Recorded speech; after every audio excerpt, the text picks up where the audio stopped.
Is your iPhone not taking screenshots? Here's how to fix it step by step. Let's start simple. Step 1. Remove your phone case. Sometimes a tight or misaligned case blocks the side button plus volume up combo. Take the case off and try taking a screenshot again. Still not working? Step 2. Check your storage. Go to Settings, then tap General, tap iPhone Storage. If your storage is full, screenshots may not save. Delete large files and empty the recently deleted folder.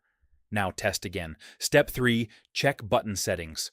Go to Settings, then tap Accessibility, tap Side button. Change the click speed to default or slow.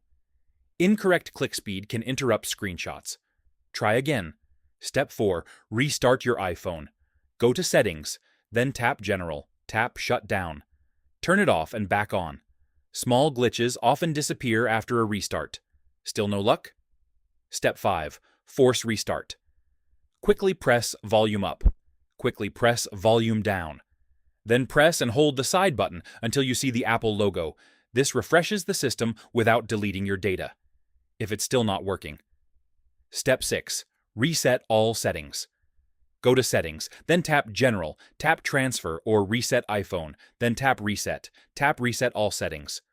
This won't delete your data, but it resets system settings. Last step, update iOS.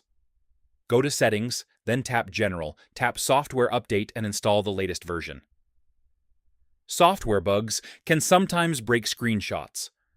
One of these fixes should solve the problem.